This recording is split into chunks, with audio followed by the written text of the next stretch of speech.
Bienvenidos a América Noticias, bajo la dirección general de Carlos Vasallo. Y estos son los titulares del día de hoy. Estados Unidos saca músculo militar en el Caribe, más de 8.000 soldados en maniobras y Cuba mira de cerca el despliegue. Cuba se prepara para el peor escenario. Díaz-Canel habla de defensa ante una posible acción militar de Estados Unidos. Saquearon la casa mientras la familia estaba de luto. 2 arrestados tras robar la residencia de una pareja muerta en Kenia. No hay negociación con Irán. Washington aprieta el cerco económico y advierte que todas las opciones siguen sobre la mesa. Entre líneas con Félix Guillermo. La cruda realidad de los presos en Cuba, represión, abusos y denuncias de violaciones permanentes a los derechos humanos. Esto es América Noticias, comenzamos. Las claves del día, los temas y las reacciones de lo que está haciendo noticia. Hola gente buena, soy Camilo Egaña y estas son las claves del día. Para empezar, una pregunta. ¿Los políticos están al margen de la realidad o fingen estar al margen de la realidad?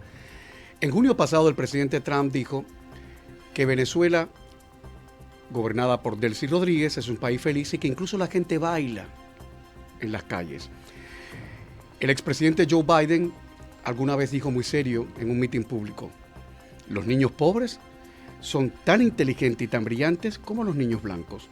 George W. Bush aseguró muy serio: nuestros enemigos nunca dejan de pensar en dañar a nuestro país y nosotros tampoco. Y Díaz-Canel dice que el pueblo cubano, todo el pueblo cubano, está dispuesto a defender la revolución.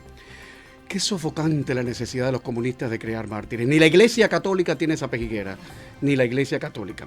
Pero bien, si Díaz-Canel dice que los revolucionarios van a defender a la revolución, Díaz-Canel tiene que tener en cuenta que si uno de esos revolucionarios va a participar en esa cruzada, necesitaría un medicamento y tendría que pagar entonces 2.000 pesos cubanos por el medicamento si lo encuentra, cuando el salario mínimo son 3.200 pesos. Si ese soldado de la revolución de Díaz-Canel tiene que desplazarse por La Habana, tendría que gastar cada mes entre 3.000 y 8.000 pesos cubanos. Si el guerrero quiere cubrir sus gastos básicos, sin lujo alguno, necesitaría entre 25.000 y 35.000 pesos cubanos. Si el guerrero tiene una familia de 4 miembros, tendría que buscar de abajo de la tierra 90.000 pesos cubanos cada mes. Y el salario mínimo en Cuba, reitero, es 3.200 pesos cubanos. La Roma imperial pagaba sueldos decentes a sus soldados. Incluso ofrecía pequeños sobresueldos para resolver el día a día, a tal punto que mucha gente abandonaba temporalmente sus oficios para ganar una plática extra. Eso en la Roma imperial. ¿Cómo Díaz-Canel cree que sus revolucionarios van a defender esa revolución si lo que ganan no le alcanza ni para un suspiro? Los que van a defender la revolución forman parte de esa multitud de parias, 4 millones de cubanos que según Naciones Unidas viven en extrema pobreza. Lo digo en cristiano para que se entienda. Según Naciones Unidas, el 45% de la población cubana vive en extrema pobreza. Además, ¿cómo Díaz-Canel puede garantizar, puede asegurar que Cuba va a salir adelante? Si en la misma reunión que dijo eso, le metió miedo a los empresarios privados diciendo: cuidado con enriquecerse de modo ilícito, cuidado con abusar de los precios. Y dijo además que las empresas privadas están a merced de una cosa que él llama el Plan Nacional de Desarrollo. Es que las lecciones de la historia no se aprenden. Mientras en Francia, en el siglo XVIII, la gente sufría pobreza extrema, la reina tonta, María Antonieta, era tonta y además no se bañaba, jugaba a ser campesina en una aldea artificial que le construyeron en el Palacio de Versalles. Díaz-Canel, tan necio como María Antonieta, está jugando a defender la revolución. Por favor, alguien que le diga a Díaz-Canel y a su mujercita, la primera dama, que María Antonieta murió en la guillotina a los 37 años. Que alguien se los diga, ¿eh? Vuelvo con la pregunta inicial: ¿por qué los políticos fingen estar al margen de la realidad o por qué realmente están al margen de la realidad? ¿Por qué los políticos hablan tanto sin decir nada? Miren, hubo una vez en una cena que alguien le preguntó a Michael Kingsley, que es un periodista muy poderoso en este país por lo que dice y cómo lo dice, le preguntó: señor Kingsley, ¿para usted qué es un desliz político? Y Kingsley se quedó así, dicen que estaba tomando un whisky, puso el whisky a un lado, dijo, un desliz político es cuando un político dice la verdad. Y tiene razón. Necesitamos mantener la seguridad de que podemos sacar al gobierno cubano. Aviones casi todos los días, maniobras nocturnas, miles de soldados y una antigua base naval nuevamente en plena actividad. Estados Unidos sigue moviendo sus piezas en el Caribe y Cuba está cada vez más cerca del centro del tablero. Por eso es de que es una presión psicológica diciéndoles que no vamos no nos hemos alejado, que no hemos olvidado la misión que tenemos. Y eso es un ejemplo. Por eso de que se publica y hasta se publican los videos de las actividades para que vean que tienen correlación con lo que está pasando en las islas o está pasando en Venezuela, por ejemplo, que el terreno que estamos practicando es parecido a las costas que ellos tienen y que por lo consecuente podríamos estar entrenando para entrar a invadir y tomar control del país y liberar de una vez a la gente. Más de 8.100 militares estadounidenses participaron entre mayo y agosto en ejercicios en Puerto Rico, mientras la antigua base naval Roosevelt Roads, en Ceiba, volvió a tener intensa actividad después de permanecer durante años fuera del primer plano militar. La instalación fue reactivada desde finales de 2025 y recibió una inversión proyectada de $79 millones. Las prácticas parecen dirigidas a mantener las aeronaves listas para una eventual respuesta. Oficialmente, el gobierno de Puerto Rico ha dicho que se trata de ejercicios logísticos y de entrenamiento, sin utilización de armamento. Pero el movimiento militar ocurre mientras Washington aumenta la presión sobre el régimen cubano y fortalece su presencia estratégica en el Caribe. Parte de lo que está sucediendo es también una presión psicológica contra el gobierno de Cuba y los de Ortega también. Asimismo, como recordarle a Venezuela de que todavía estamos pendientes de que esta transición sea efectiva. Y Roosevelt Roads es apenas una pieza. En junio, infantes de Marina realizaron maniobras nocturnas de respuesta rápida en Puerto Rico. La Fuerza de Combate Litoral 24 mantiene más de 1.300 marines y marineros en la región y durante los últimos meses también se han registrado movimientos de buques y aeronaves estadounidenses. A eso se suma Guantánamo. El secretario de Defensa, Pete Hegseth, viajó personalmente a la base estadounidense en Cuba en junio. Allí lanzó una advertencia directa al régimen. Si La Habana adquiere armas capaces de amenazar territorio estadounidense o la propia base, podría provocar una confrontación que, según Hegseth, Cuba no podría soportar. Y no se trata únicamente de presión militar. La administración Trump ha aumentado las sanciones contra empresas y funcionarios vinculados al régimen, mientras mantiene una fuerte presión sobre el suministro energético de la isla. La preocupación también parece haber llegado a la cúpula de La Habana. Reportes atribuidos al New York Times señalan que el régimen reforzó la seguridad alrededor de Raúl Castro y Miguel Díaz-Canel ante el temor de una posible operación estadounidense, después de la captura de Nicolás Maduro en Venezuela. Es también la guerra psicológica para recordarles a estos dictadores tiranos de que están sus días contados, que en cualquier momento podemos entrar y sacarlos del poder y meterlos a la cárcel como pasó con Maduro. No existe hasta ahora un anuncio oficial de Washington de una operación militar contra Cuba, pero las señales sobre el terreno son imposibles de ignorar. Más tropas, más ejercicios, más actividad en Puerto Rico, movimientos en Guantánamo y advertencias cada vez más fuertes. El cerco se aprieta, las piezas militares siguen moviéndose en el Caribe y mientras Washington aumenta la presión, el régimen cubano observa cada movimiento con Cuba en el centro de una tensión que no deja de crecer, informó Camilo Lavastilla para América Noticias.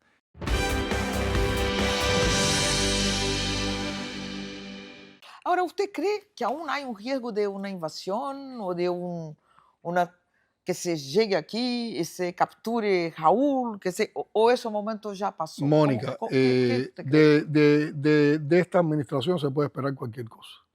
La administración Trump. La administración de Estados Unidos.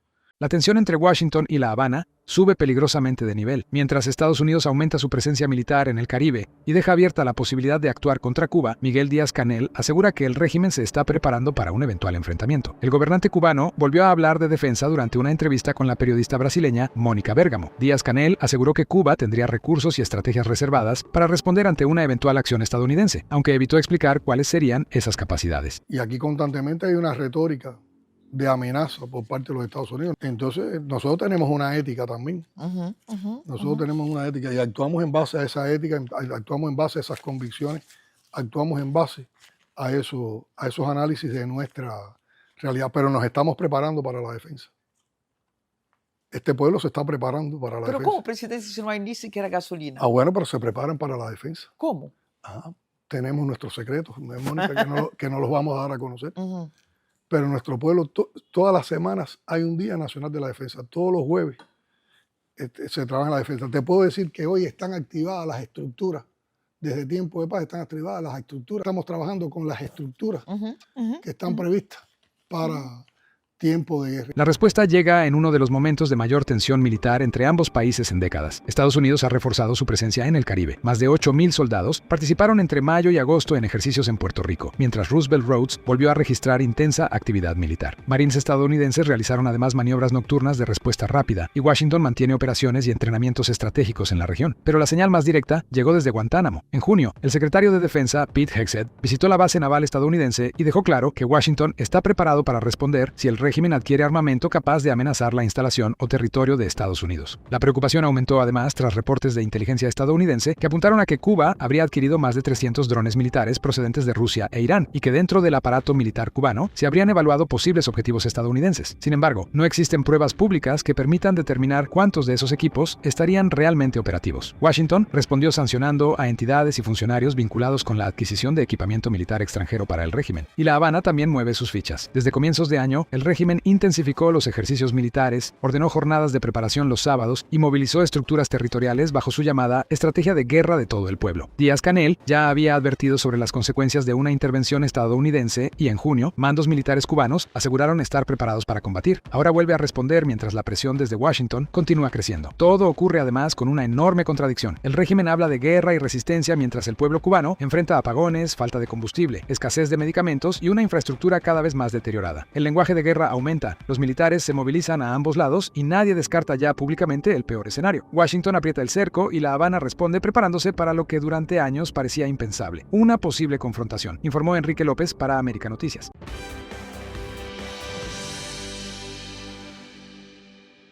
Apenas días después de conocerse la muerte de una pareja de Coral Gables en el trágico accidente de helicóptero en Kenia, su casa fue saqueada. Los presuntos ladrones se llevaron autos de lujo, joyas, documentos, equipos electrónicos y hasta una escultura valorada en más de $500,000. Ahora 2 personas están bajo arresto. Los sospechosos fueron identificados como Gaybert Alexander García, de 40 años, y Melanie Perdomo, de 24. La policía los acusa de entrar a la residencia de Henry Parra y Adam Hlavati, quienes murieron el pasado 19 de agosto cuando el helicóptero en el que viajaban durante un safari se estrelló en Kenia. El robo habría ocurrido entre el 20 y el 22 de agosto, prácticamente inmediatamente después de que la tragedia se hiciera pública. Según los reportes de arresto, los intrusos forzaron el sistema de seguridad y causaron importantes daños en la entrada de la vivienda ubicada en Valencia Avenue. Fue la empleada doméstica de la pareja quien descubrió lo ocurrido y alertó a las autoridades.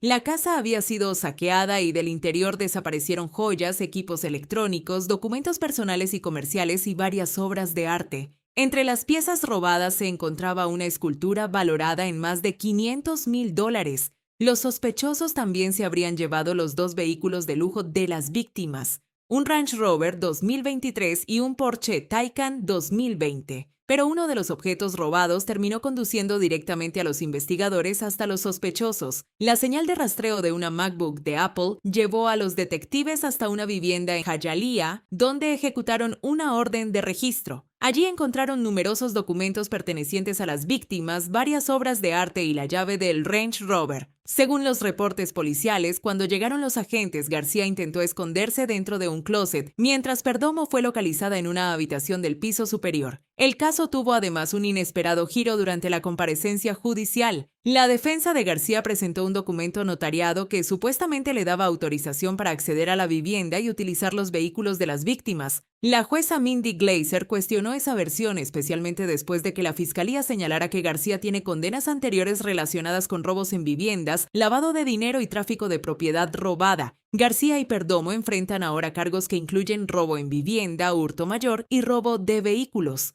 El presunto saqueo ocurre en medio del impacto que todavía provoca en el sur de Florida el accidente aéreo ocurrido en Kenia. Parra y Lavati estaban entre las 7 personas que murieron al estrellarse el helicóptero. Entre las víctimas también se encontraban José Alberto Suárez, presidente de Estaciones de Telemundo en Florida, y el empresario Roger Duarte, yerno del fundador del restaurante Versailles. Mientras en Kenia continúa la investigación para determinar qué provocó la caída de la aeronave, en Miami la justicia intenta esclarecer cómo la residencia de 2 de las víctimas terminó saqueada apenas días después de conocerse sus muertes. Informó Leticia Grau para América Noticias.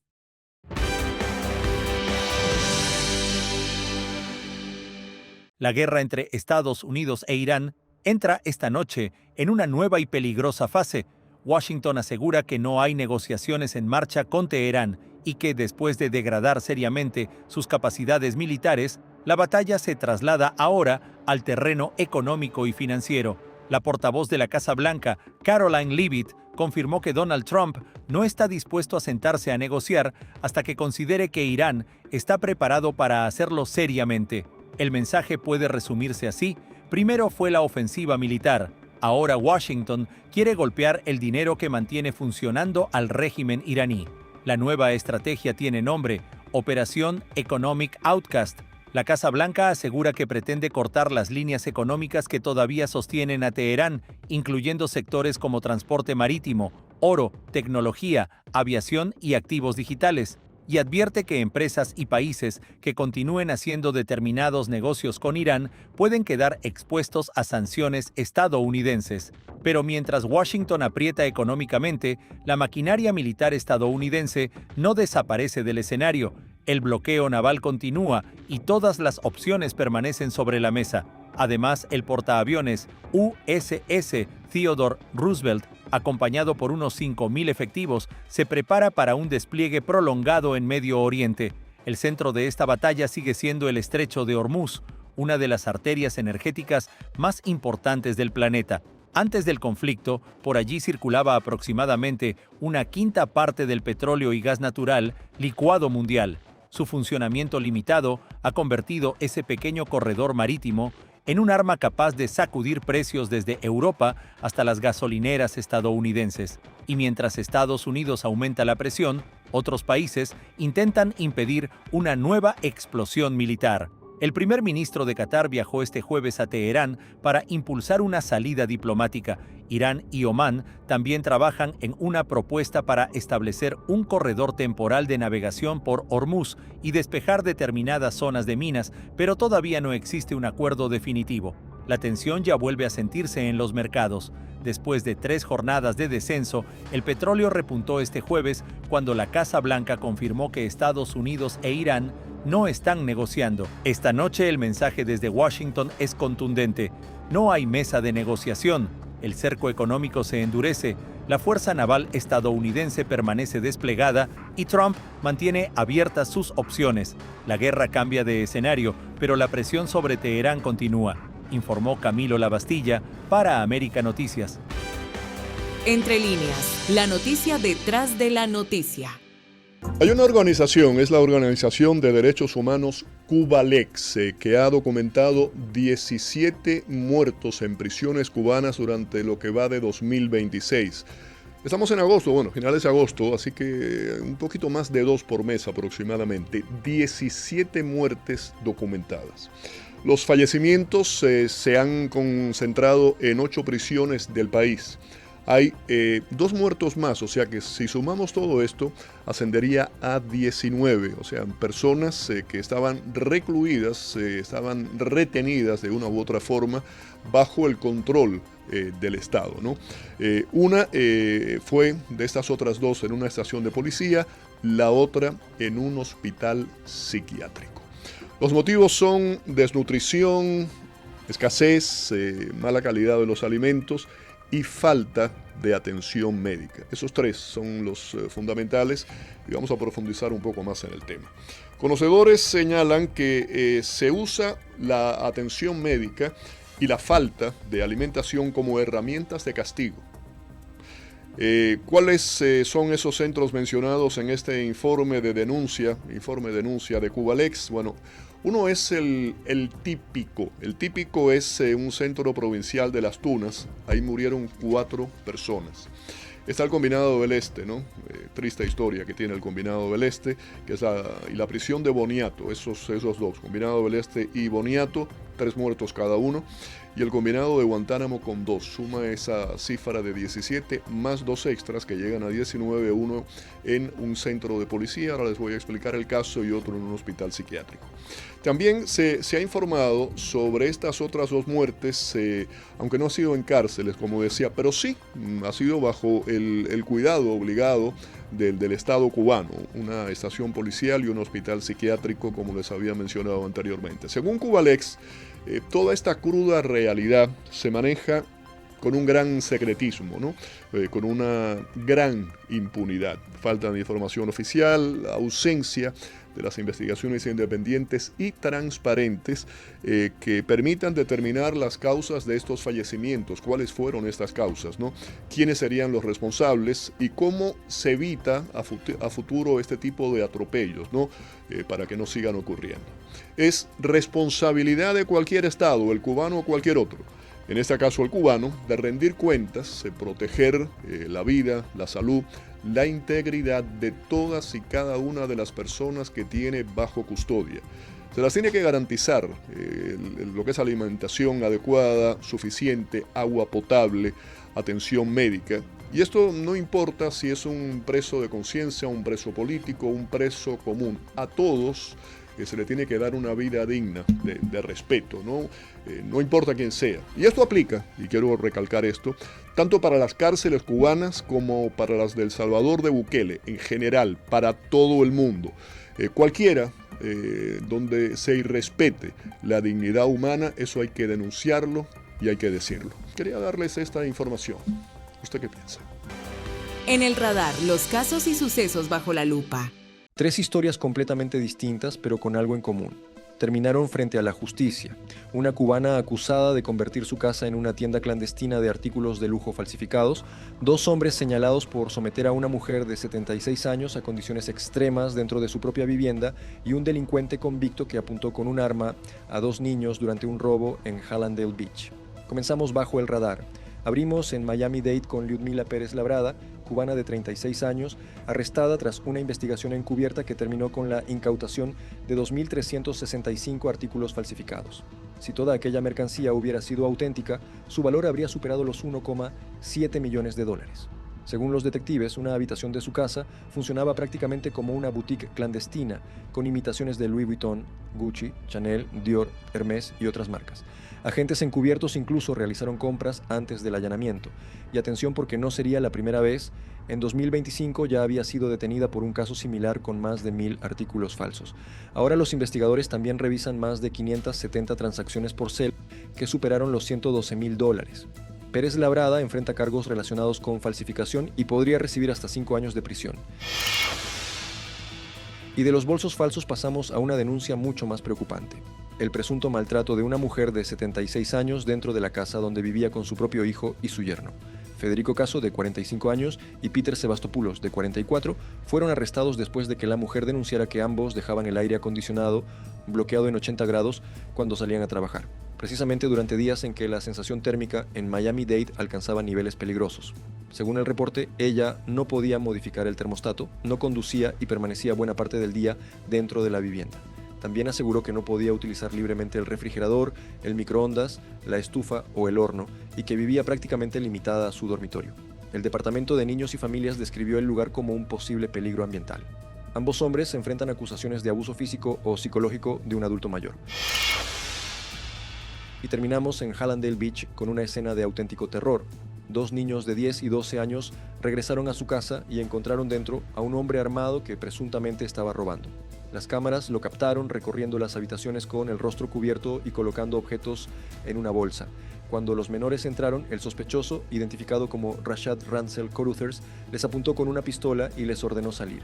Los niños corrieron llorando hacia sus padres. El dato más alarmante apareció después. Caruthers tenía 4 condenas previas por delitos graves y estaba bajo monitoreo con un grillete electrónico mientras esperaba juicio por otro caso. Precisamente ese dispositivo ayudó a localizarlo. Ahora enfrenta cargos de invasión armada, asalto agravado y posesión ilegal de arma, y un juez le negó la fianza. Una casa convertida en tienda clandestina, una anciana que asegura haber vivido bajo control dentro de su propio hogar y 2 niños que estuvieron frente al cañón de una pistola. 3 historias, 3 arrestos y 3 casos que hoy estuvieron en el radar, informó José Pérez para América Noticias.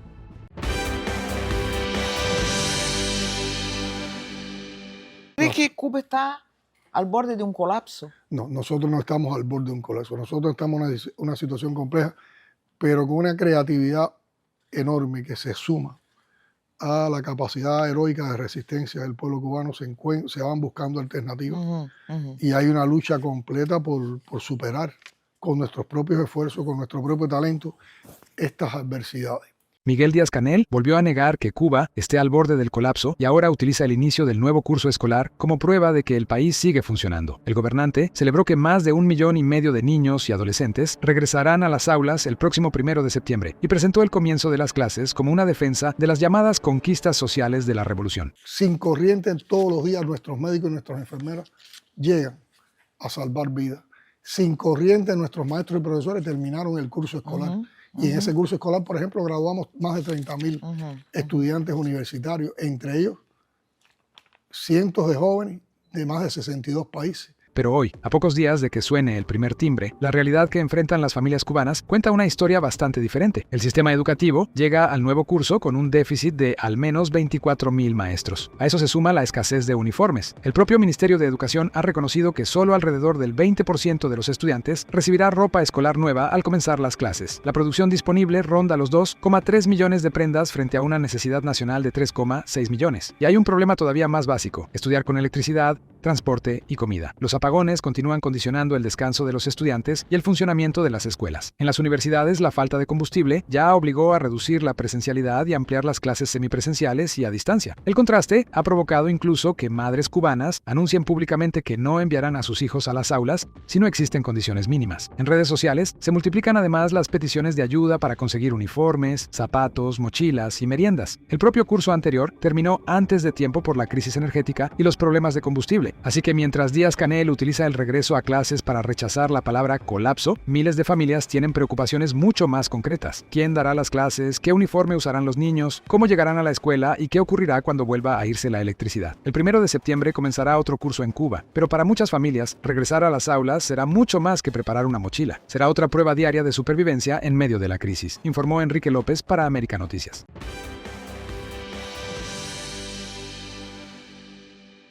Buenos días, mi nombre es Oscar Cornelio Oliva, soy el embajador de Cuba en Chile. Estoy muy agradecido de ser recibido aquí en Concepción con las concejales. Más de 60 actividades en menos de 10 meses, recorridos por al menos 13 comunas y una estrecha relación con el Partido Comunista Chileno. La intensa agenda del embajador del régimen cubano en Chile está bajo la lupa y deja al descubierto quiénes son algunos de los principales aliados políticos de La Habana en ese país. Se llama Óscar Cornelio Oliva y llegó a Chile como embajador de Cuba en noviembre de 2025. Pero en apenas 9 meses ha mantenido una agenda que llama la atención por su intensidad y sobre todo por sus contactos políticos. Una investigación del medio chileno El Líbero, basada en unas 70 publicaciones de la propia embajada cubana, contabilizó más de 60 actividades del diplomático, entre reuniones, actos, universidades y recorridos por distintas zonas del país. Pero son sus estrechos vínculos con el Partido Comunista de Chile los que concentran las miradas. Cornelio Oliva ha compartido actividades con su presidente, Lautaro Carmona, además de parlamentarios, dirigentes comunistas y miembros de las juventudes de esa organización. Y hubo una frase que dejó muy poco espacio para interpretaciones. Durante un acto por el aniversario de la Revolución Cubana, el embajador respaldó públicamente a Carmona y declaró: «Somos la misma causa, La relación no terminó en Chile. Poco después, Carmona y el dirigente comunista Juan Andrés Lagos viajaron a La Habana, donde sostuvieron reuniones con Miguel Díaz-Canel y otros altos funcionarios del régimen cubano. Al regresar, Carmona pidió aumentar la solidaridad con Cuba. En marzo, el embajador también llegó al Congreso chileno para reunirse con el Grupo Interparlamentario Chileno-Cubano, encabezado por el diputado comunista Boris Barrera. Y la agenda siguió creciendo. En agosto, coincidiendo con las actividades por el centenario del nacimiento de Fidel Castro, el diplomático compartió escenario con el exalcalde comunista Daniel Jadue y anunció que más de 150 chilenos viajarían a Cuba para participar en las celebraciones. Días después, una delegación comunista llegó hasta la embajada cubana para expresar públicamente su compromiso con la revolución. Todo esto ocurre mientras el panorama político chileno ha cambiado. El actual gobierno de José Antonio Kast ha marcado distancia con La Habana, mientras que el Partido Comunista mantiene sus históricos vínculos con el régimen de la isla. Incluso un acto realizado en enero en la Universidad de Chile terminó generando polémica y una intervención de la Contraloría, después de que una actividad autorizada como artístico-cultural fuera considerada de clara connotación política. La intensa presencia del diplomático también ha reavivado viejas sospechas sobre las operaciones de Cuba en Chile. En años anteriores, publicaciones periodísticas y testimonios de exagentes señalaron la presunta presencia de oficiales de inteligencia cubanos operando bajo cobertura diplomática. Acusaciones que no cuentan con confirmación judicial pública. Más de 60 actividades, reuniones con dirigentes comunistas y una declaración que resume la cercanía entre ambos. Somos la misma causa. Una agenda diplomática que vuelve a colocar bajo la lupa la influencia política del régimen cubano y la red de aliados que La Habana mantiene en Chile, informó Alejandro Montes de Oca para América Noticias.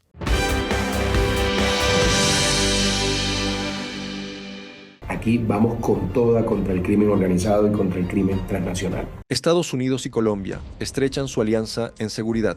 El jefe del Comando Sur llegó a Bogotá para reunirse con la nueva cúpula militar del presidente Abelardo de la Espriella en medio de una ofensiva contra el narcotráfico y cuando el nuevo gobierno colombiano acelera las extradiciones de criminales reclamados por la justicia internacional. El general Francis Donovan, comandante del Comando Sur de Estados Unidos, llegó a Bogotá para reunirse con los nuevos jefes militares colombianos y avanzar en los esfuerzos conjuntos contra las organizaciones vinculadas al narcotráfico y el terrorismo. La visita coincide con la renovación de la cúpula de las fuerzas militares encabezada por el mayor general Eric Rodríguez Aparicio y el mayor general Carlos Carrasquilla Gómez, y representa otra señal del rápido acercamiento entre Washington y el gobierno de Abelardo de la Espriella. El propio Comando Sur aseguró que el objetivo es fortalecer la alianza de seguridad entre Estados Unidos y Colombia. Donovan llega además con una agenda que va mucho más allá de una visita protocolar. Las conversaciones incluyen cooperación militar, inteligencia, reconocimiento, capacidades operacionales y acciones contra las redes del narcotráfico. El Comando Sur ha endurecido su estrategia regional bajo el mando de Donovan y ha colocado entre sus prioridades ejercer presión contra los cárteles y las organizaciones terroristas.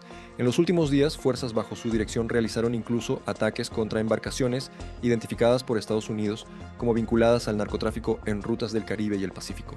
El acercamiento ocurre apenas semanas después de la llegada de Abelardo de la Espriella a la presidencia y las señales de cooperación con Washington se acumulan. El mandatario colombiano asegura haber firmado más de 30 extradiciones en apenas 16 días de gobierno como parte de una política que busca acelerar la entrega de personas reclamadas por otros países y fortalecer la cooperación internacional contra el crimen organizado. Y este miércoles dio otro paso.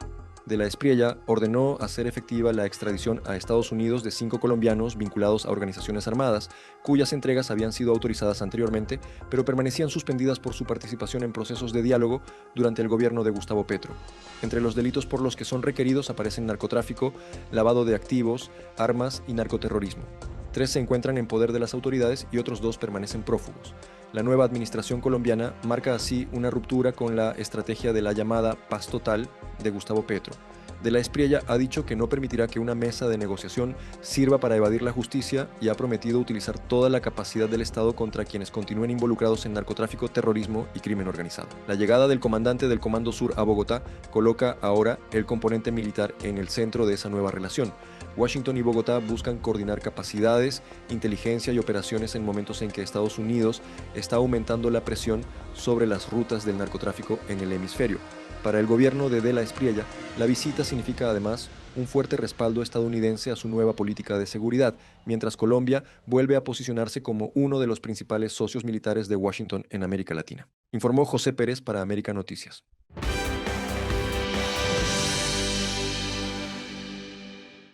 Khalid Sheikh Mohammed, el presunto cerebro detrás de los atentados del 11 de septiembre de 2001 en Estados Unidos, será juzgado a partir del 5 de junio de 2028. El anuncio fue hecho el jueves por un portavoz del Tribunal Militar estadounidense en la base de Guantánamo, en Cuba, donde Mohammed está detenido desde 2006. Este ingeniero de formación, que cursó estudios universitarios en Estados Unidos, era considerado uno de los principales lugartenientes del líder de Al-Qaeda, Osama Bin Laden. Mohammed ha dicho que fue quien ideó los atentados del 11 de septiembre de la A a la Z, pero además participó en otra serie de complots contra Estados Unidos. La operación más mortífera fue la del 11 de septiembre de 2001, que causó la muerte de casi 3.000 personas, después de que aviones secuestrados se estrellaran contra las Torres Gemelas de Nueva York y el Pentágono en Washington, mientras otro aparato cayó en un campo de Pensilvania.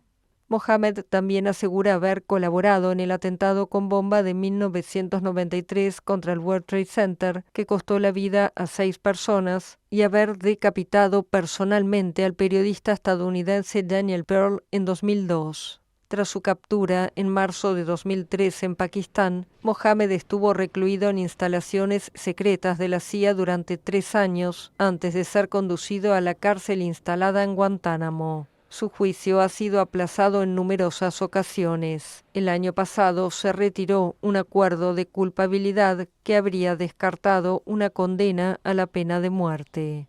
Un informe de AFP para América Noticias.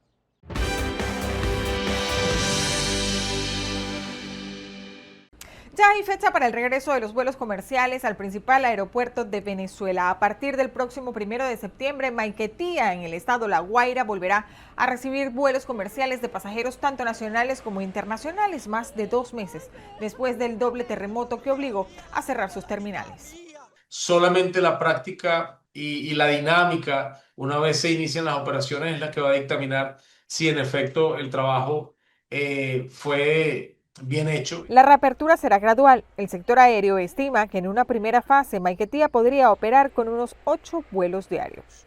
Entiendo, según declaraciones del ministro de Transporte, que la operación va a ser en un 25% aproximadamente de lo que tradicionalmente tiene Maiquetía como operaciones aerocomerciales. El Instituto Aeropuerto Internacional de Maiquetía pide a los viajeros contactar directamente a sus aerolíneas para confirmar la reprogramación de sus vuelos.